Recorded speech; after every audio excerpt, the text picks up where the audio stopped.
మరో breaking news చూస్తున్నాం. సికింద్రాబాద్ లో దారుణం చోటు చేసుకుంది. కదులుతున్న ట్రైన్ లో మైనర్ బాలికను గుర్తు తెలియని దుండగుడు లైంగికంగా వేధించాడు. వీడియో చిత్రీకరించి బెదిరింపులకు పాల్పడ్డాడు. ఈ దుర్ఘటన రక్సెల్ టు సికింద్రాబాద్ ఎక్స్ప్రెస్ రైల్లో చోటు చేసుకుంది. బాలిక కుటుంబ సభ్యుల మేరకు పోలీసులు పోక్సో యాక్ట్ తో పాటు పలు సెక్షన్ల కింద కేసులు నమోదు చేశారు. ఫిర్యాదు మేరకు నిందితుడిని అరెస్టు చేశారు. ఇటీవలే రైల్లో యువతిపై అత్యాచార యత్నం ఘటన మరవక ముందే అలాంటి ఘటన మరోసారి చోటు చేసుకోవడంతో రైల్లో ప్రయాణించాలంటే యువతులు మహిళలు జంకుతున్నారు.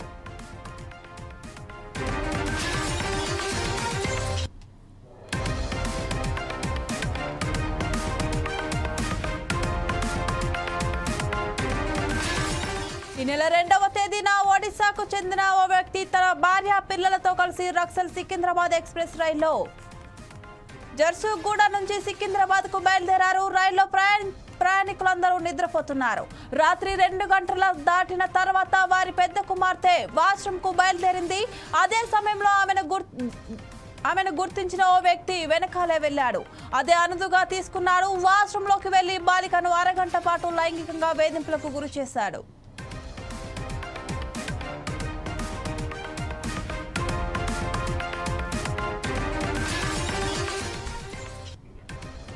అక్కడ జరిగిన ఘటనను తన మొబైల్లో చిత్రీకరించాడు. తర్వాత అతను వదిలిపెట్టడంతో బాలిక వచ్చి తన తల్లిదండ్రులకు చెప్పింది.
మరో బ్రేకింగ్ న్యూస్ చూస్తున్నాం. ఏపీలో బర్డ్ ఫ్లూ లక్షణాలతో చిన్నారి మృతి చెందిన ఘటనపై కేంద్రం నుంచి వచ్చిన వైద్య బృందం విచారణ చేపట్టింది.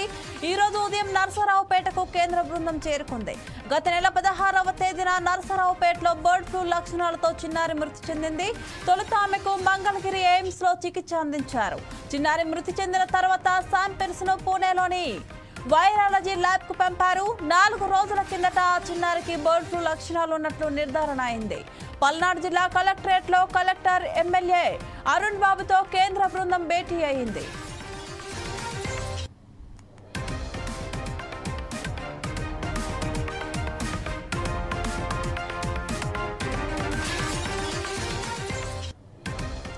బర్డ్ ఫ్లూ మృతితో అప్రమత్తమైన కేంద్రం ఐసీఎంఆర్ బృందాన్ని ఏపీకి పంపించింది.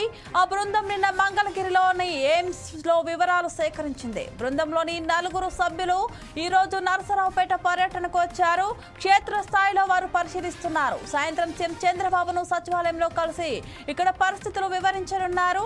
అయితే మంగళగిరిలో చిన్నారికి చికిత్స అందించిన వైద్యులకు సిబ్బందికి కూడా H5N1 పరీక్షలు నిర్వహించాలని కేంద్ర ప్రభుత్వం మంగళగిరి ఎయిమ్స్ వైద్యాధికారులకు సూచించింది.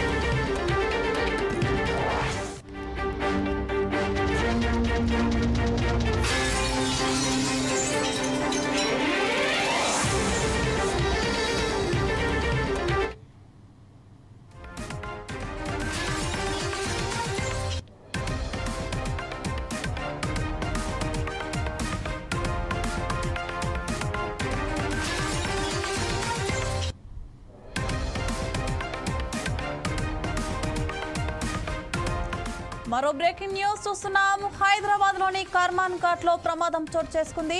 నిర్మాణంలో ఉన్న ప్రహరీ గోడ ఆటోపై కూలింది. ఈ ఘటనలో పలువురికి గాయాలయ్యాయి. గాయపడ్డ వారిని చికిత్స నిమిత్తం ఆసుపత్రికి తరలించారు. కర్మాన్ ఘాట్ లో నివసించే నేనావత్ అనిల్, సరోజా, భానుప్రసాద్, రమావత్ అనిల్, 2 ఏళ్ల చిన్నారి నందిని ఒకే కుటుంబ సభ్యులు.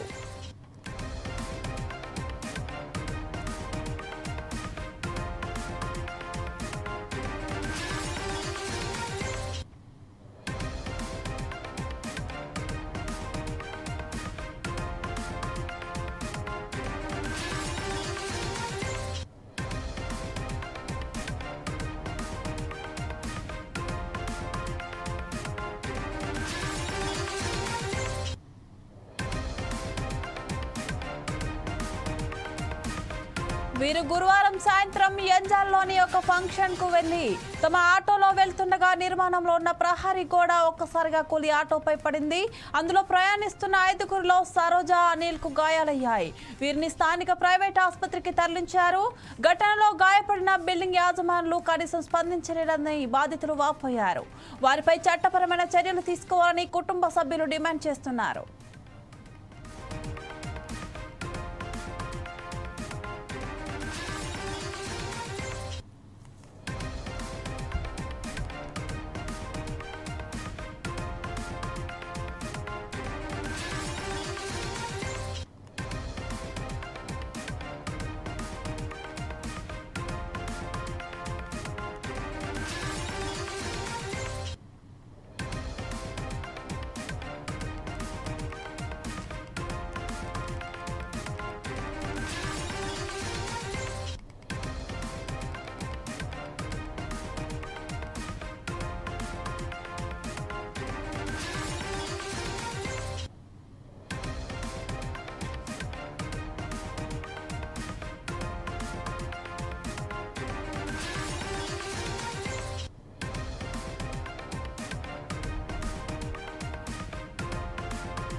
మరో బ్రేకింగ్ న్యూస్ చూస్తున్నాం. శ్రీ సత్యసాయి జిల్లా హిందూపురంలో గంజాయి కలకలం రేపుతుంది.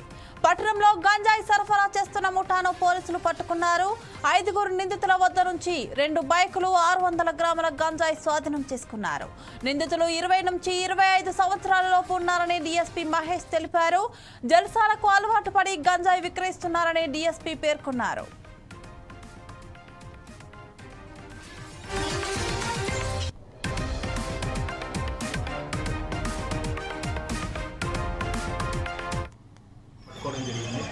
మాకు రాబడిన ముందస్తు సమాచారం మేరకు ముఖ్యంగా ఎస్పీ గారు కూడా ఈ ఇల్లీగల్ యాక్టివిటీస్ పైన, ముఖ్యంగా గంజాయి రవాణా పైన ప్రాపర్ ఇన్స్ట్రక్షన్స్ ఎవ్రీ మంత్ మనకు వస్తూనే ఉన్నాయి. దాని బేస్డ్గానే మాకు వచ్చిన మేము పెట్టిన ఇన్ఫర్మేషన్తో ఈ పెనుగొండ దర్గాకి బెంగళూరు నుంచి వచ్చే ఒక ఫకీరు దగ్గర కనెక్షన్ మన హిందూపురం టౌన్లో అక్కడ పెనుగొండ దర్గాకి వెళ్ళినప్పుడు ఈ కుర్రాళ్ళు ఎవరైతే ఉన్నారో ఈ కేసులో ఉన్న వాళ్ళలో ఒకడు జాహిద్ అహ్మద్ అలియాస్ జాహు అనే అతను పెనుగొండల దర్గాలో ఆ వ్యక్తితో పరిచయం ఏర్పరచుకుని ఆ వ్యక్తి దగ్గర ఉన్న చిన్నపాటి గంజాయిని ఇక్కడ మన హిందూపూర్ టౌన్లో చిన్న ప్యాకెట్స్లో కుర్రాళ్ళకి కానీ వీళ్ళకి అమ్మే ప్రయత్నం చేయడం, అది మనకు తెలవడం, అతను పట్టుకోవడంతో కాకుండా అతనితో పాటు ఇంకో 4 సయ్యద్ బాబా ఫక్రుద్దీన్, షేక్ తబ్రీజ్, సాయి వినయ్ అలియాస్ 999 సాయి, 5వ వ్యక్తి ఇమ్రాన్ అలియాస్ ముమ్ము, వీళ్ళందరూ దాదాపు యావరేజ్గా 24-23 సంవత్సరాలు ఉన్నవాళ్ళు. ఒక్కడు మాత్రం 29 సంవత్సరాలు. వీళ్ళ అవసరాలకి, వీళ్ళ ఖర్చులకి గంజాయి సరఫరా చాలా ఈజీగా ఉంటుంది, మనకి డబ్బు బాగా వస్తుంది. దీంతో వాళ్ళు సేవించడమే కాకుండా దాన్ని అమ్మడం కూడా మొదలుపెట్టారు. వీళ్ళు దాదాపు ఒక ఫ్యూ వీక్స్గా చేస్తున్నారు. ఇది మనకు వెంటనే తెలియడంతో వీళ్ళని పట్టుకోవడం జరిగింది. వీళ్ళ దగ్గర నుంచి 600 గ్రాముల గంజాయి మనం స్వాధీనం చేసుకున్నామండి. మరియు వాళ్ళ దగ్గర నుంచి 2 హోండా యాక్టివా బైక్స్, ఈ సరఫరాకు వాళ్ళు ఉపయోగించే 2 హోండా యాక్టివా బైక్స్ కూడా మనం నిన్న స్వాధీనపరచుకోవడం జరిగింది. ఇప్పుడు 4 లోపల వీళ్ళు 5 మందిని రిమాండ్ పెట్టడం జరిగింది. తర్వాత పీటీ వారెంట్తో వీళ్ళని సపరేట్గా ఇంట్రాగేట్ చేసుకొని ఇంకా కనెక్టెడ్ లింక్స్ ఏమైనా ఉన్నాయో కూడా ఎస్టాబ్లిష్ చేసి మిగిలిన వాళ్ళ మీద కూడా యాక్షన్ తీసుకోవడం జరుగుతుంది. Thank you. గంజాయి రవాణా చేసే ఒక 5 మందిని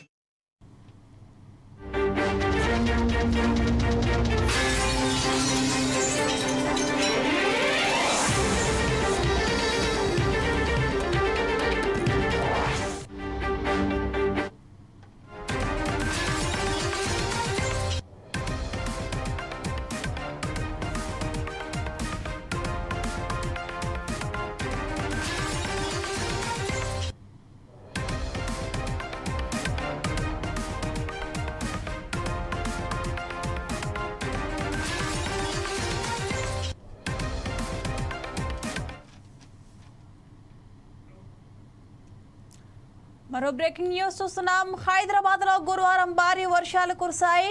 లోతట్టు ప్రాంతాలన్నీ జలమయమయ్యాయి. పలుచోట్ల చెట్లు విరిగాయి. సోమాజిగూడలో చెట్టు పడిపోయిన ప్రాంతాన్ని హైడ్రా కమిషనర్ రంగనాథ్ పరిశీలించారు. తక్షణ చర్యలకు ఆదేశించారు.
మరో బ్రేకింగ్ న్యూస్ చూస్తున్నాం. మూసీలో చిక్కుకున్న వారిని అధికారులు సురక్షితంగా బయటకు తీశారు.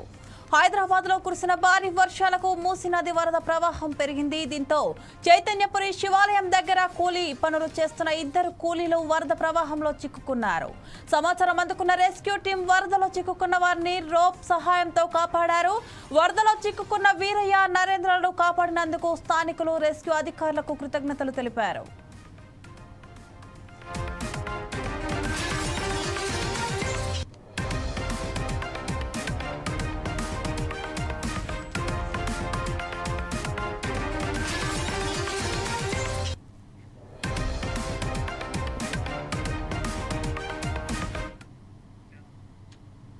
ఇప్కో కిసాన్ సెజ్ అధికారులతో ఎంపీ వేమిరెడ్డి ప్రభాకర్ రెడ్డి మరోసారి భేటీ అయ్యారు. గురువారం ఢిల్లీలోని ఆయన కార్యాలయానికి వెళ్లి ఎంపీ వేమిరెడ్డిని ఉదయ్ శంకర్ అవస్థి సాల్వతో సత్కరించారు. అనంతరం ఆయనతో వివిధ అంశాలపై చర్చించారు. కొడవలూరులోని ఇప్కో కిసాన్ సెజ్ లో పరిశ్రమలు స్థాపించాలని ఇటీవల MP Vemireddy IFFCO CEO chairman ను కలిసి విజ్ఞప్తి చేశారు.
పశ్చిమ గోదావరి జిల్లా వెంకటపురం చెరువుల్లో చనిపోయిన కోళ్లను వేస్తున్నారు. దుర్గమ్మ సమీపంలో గల చేపల చెరువుల్లో మృతి చెందిన కోళ్లను మేతగా పెడుతున్నారు. యాజమాన్యాలపై అధికారులు చర్యలు తీసుకోవాలని స్థానికులు కోరుతున్నారు. వీటి కారణంగా అనారోగ్యానికి గురవుతామని వాపోతున్నారు.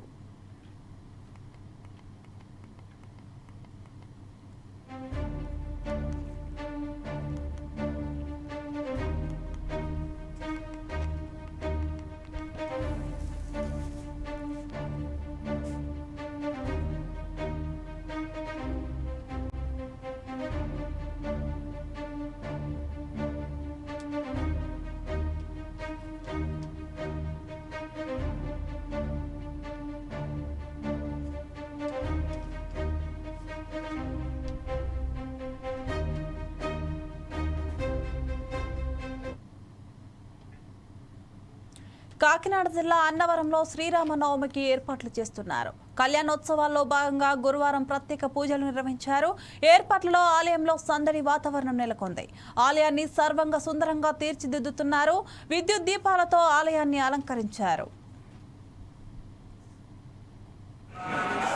సత్యదేవ శ్రీ వీర వెంకట సత్యనారాయణ స్వామి వారి సన్నిధిలో క్షేత్రపాలకులైనటువంటి సీతారాములు వారి దివ్య కళ్యాణోత్సవం ఈ నెల 6వ తేదీ జరగనున్నది. దాని అంగంగా ఈరోజు క్షేత్రపాలకులైనటువంటి సీతారాములు వారి ఆలయం చెంత పందిర్రాట వేయడం జరిగింది. 9:30 గంటలకు ఈ కార్యక్రమం నిర్వహణ జరిగింది. దీనిలో ఆలయ అనువంశిక ధర్మకర్తలు శ్రీ ఐవి రోహిత్ గారు, కార్యనిర్వహణ గారు అయినటువంటి వీర్ల సుబ్బారావు గారు, భక్త మహాజనులు, వేద పండితులు, అర్చకులు, పురోహితులు పెద్ద ఎత్తున పాల్గొనడం జరిగింది. జై శ్రీరామ్, జై సత్యదేవ. శ్రీ మచిలీపట్నం మంగినపూడి బీచ్ పర్యాటక అభివృద్ధికి ప్రభుత్వం చర్యలు తీసుకుంటుంది. మంత్రి కొల్లు రవీంద్ర పర్యాటక శాఖ ప్రత్యేక ముఖ్య కార్యదర్శి అజయ్ జైన్ తో కలిసి బీచ్ పరిసరాలను పరిశీలించారు. స్వదేశీ దర్శనంలో భాగంగా బీచ్ అభివృద్ధికి చర్యలు తీసుకుంటున్నామని అజయ్ జైన్ తెలిపారు. పర్యాటక అభివృద్ధికి సీఎం అధిక ప్రాధాన్యత ఇస్తున్నారని మంత్రి చెప్పారు. త్వరలోనే కేంద్ర ప్రభుత్వానికి నివేదికలు అందజేసి అభివృద్ధి పనులను ప్రారంభిస్తామని మంత్రి తెలిపారు.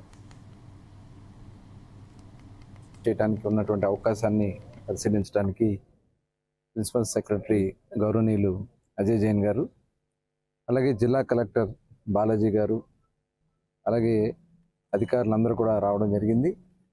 ఇక్కడ ఉన్నటువంటి అవకాశాలు, ఎందుకంటే ఇటు అమరావతి రాజధానికి దగ్గర కాబోతోంది, అలాగే తెలంగాణ రాజధాని హైదరాబాద్కు కూడా దగ్గర ప్రాంతం. ఈ పరిసర ప్రాంతాల్లో ఇటు భీమవరం కానీ, ఇటు రేపల్లె, గుంటూరు కూడా దగ్గరగా ఉండే అవకాశాలు ఉన్నటువంటి ఈ ప్రాంతాన్ని, ల్యాండ్ కూడా చాలా అవైలబిలిటీ ఉంది ఇక్కడ, అలాగే సేఫెస్ట్ బీచ్ కూడా. దీన్ని డెవలప్ చేస్తే గౌరవ ముఖ్యమంత్రి చంద్రబాబు నాయుడు గారు ఆశించిన విధంగా ఒక పర్యాటక రంగంలో మంగినపూడి బీచ్కి ఒక మంచి అద్భుతమైనటువంటి అవకాశాలు వస్తాయని చెప్పి ఈరోజు దానికి ఒక కాన్సెప్ట్ కూడా తయారు చేయడం జరిగింది. ఇక్కడ దాదాపు ఒక 200 ఎకరాలని ఐడెంటిఫై చేస్తున్నాం. ఇప్పటికి ఆల్రెడీ 150 ఎకరాలను ఐడెంటిఫై చేయడం జరిగింది. అది కాకుండా ఇంకొక 50 ఎకరాల దగ్గర మొత్తం ఒక 200 ఎకరాల్లో ఇటు పబ్లిక్ బీచ్ ప్రజలకు అందుబాటులో ఉండే విధంగా అక్కడ వాటర్ స్పోర్ట్స్ కానీ, చిల్డ్రన్స్ ప్లే ఏరియా కానీ, అలాగే స్పోర్ట్స్కి సంబంధించి ఇవన్నీ కూడా ఒక కాన్సెప్ట్ డిజైన్ చేయడం జరిగింది.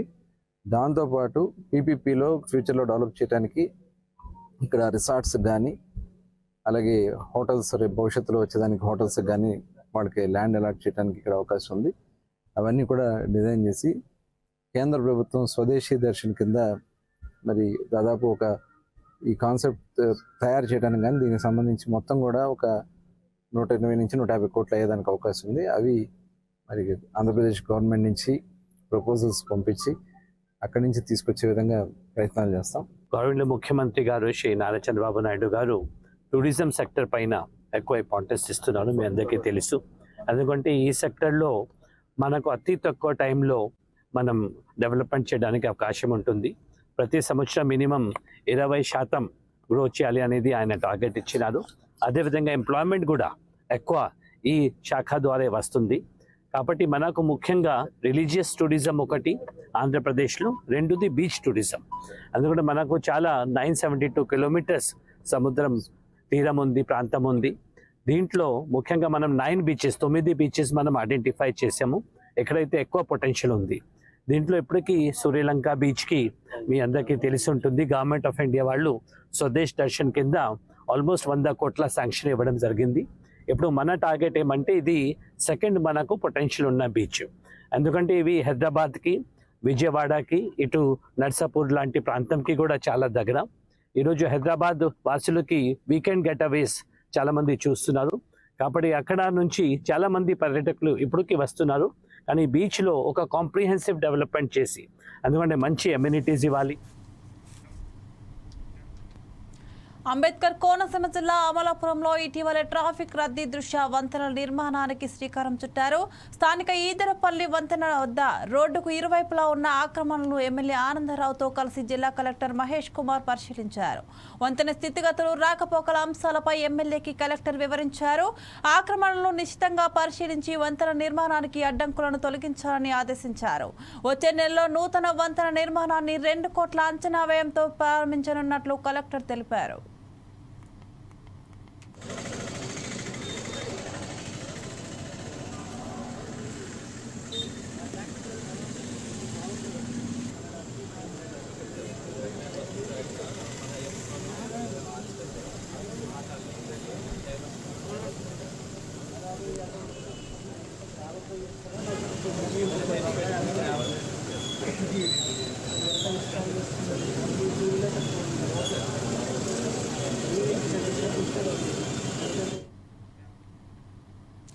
కార్పొరేటర్ సుజాత నాయక్ కు ఎమ్మెల్యే సుధీర్ రెడ్డి క్షమాపణ చెప్పాలని టీపీసీ ప్రచార కమిటీ చైర్మన్ మాజీ ఎంపీ మధు యాష్కి గౌడ్ డిమాండ్ చేశారు.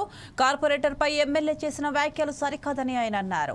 మహిళలను గౌరవించాల్సిన సంస్కారం, సభ్యత ఎమ్మెల్యేకి లేదని విమర్శించారు. గిరిజన మహిళ పట్ల అనుచిత వ్యాఖ్యలు చేయడం దుర్మార్గమన్నారు. వీటిపై ఇతను ఉనికి పోయే క్రమంలో తను 5 సంవత్సరాల క్రితం పార్టీ మారి అభివృద్ధి కొరకని వెళ్ళిన సుధీర్ రెడ్డి అతను తీసుకున్న నిధులు ఈ సంవత్సర కాలంలో కాంగ్రెస్ పార్టీ ప్రజాప్రభుత్వం రేవంత్ రెడ్డి గారు ముఖ్యమంత్రిగా ఏర్పడిన తర్వాత తను పురపాలక శాఖ పని చూస్తున్నాడు కాబట్టి ఇక్కడ 100 కోట్ల నిధులు ఎల్బీనగర్ నియోజకవర్గానికి వచ్చినాయి. వీటిపై ఇతను ఉనికి పోయే క్రమంలో ఎక్కడ పడితే అక్కడ కొబ్బరికాయలు కొడతాను తిరుక్కుంటూ మొన్న అదే క్రమంలో మతి స్థిమితం కోల్పోయి సోదరి సుజాత గారి పైన అస్తినాపురం కార్పొరేటర్ పైన జతం చేసిన అనుచిత వ్యాఖ్యలు, నేనేదో ఈ కార్పొరేటర్లతోటి పరోక్షంగా బంధం పెట్టుకొని చెంపపేట కానీ మన్సరాబాద్ గారు చేస్తున్నట్టు మాట్లాడిన తీరుని తీవ్రంగా ఖండిస్తా ఉన్నాం. చట్టపరంగా ఎఫ్ఐఆర్ రిజిస్టర్ అయింది, మహిళా కమిషన్ నోటీస్ ఇచ్చినది, నేషనల్ ఎస్సీ కమిషన్ దీని పరిగణన తీసుకున్నది. సాక్షాత్తు గౌరవ హైకోర్టు ఇతను హైకోర్టులో పిటిషన్ పెట్టుకుంటే కూడా క్వాష్ పిటిషన్ పెట్టుకున్నాడు ఎఫ్ఐఆర్ రద్దు చేయమని చెప్పని. గౌరవ హైకోర్టు ఇప్పటి వరకు ఇతని ఫేవర్లో ఎలాంటి ఆర్డర్ పాస్ చేయలే. ఎంపీ పేరు ఉంటుంది, నీ పేరు కూడా ఉంటుంది. కాబట్టి నువ్వేదో నీ ఉనికిని కాపాడడం కొరకు కొబ్బరికాయలు కొట్టుకుంటూ తిరగకు. 7వ తారీఖున గౌరవ మంత్రి శ్రీధర్ బాబు గారు ఎల్బీనగర్ నియోజకవర్గానికి అభివృద్ధి ప్రాజెక్టులకు అన్నిటికీ కూడా శంకుస్థాపన ప్రారంభోత్సవం చేయబోతా ఉన్నారు. ఎక్కడ కూడా కట్టించిన రోడ్లు కానీ పార్కులు కానీ ఆగలేదు, ప్రజలు ఉపయోగించుకుంటున్నారు, వాడుకుంటున్నారు. కాబట్టి అభివృద్ధి కొరకై సహకారం అందించడం ఆనవాయితీ, అది మా సంస్కృతి. ఆడపడుచులని ఆడవాళ్ళని గౌరవించడం నా వ్యక్తిగతంగా పార్టీ పరంగా మా సంస్కృతి.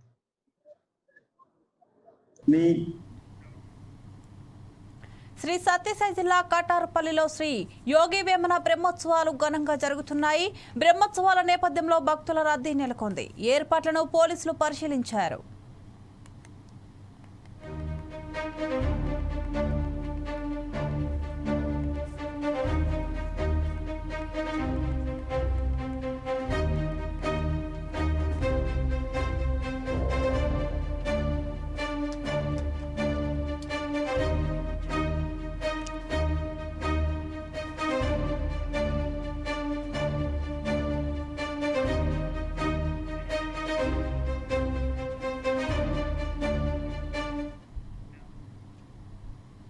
ఇవి bulletin updates. Keep watching 4 Sides TV.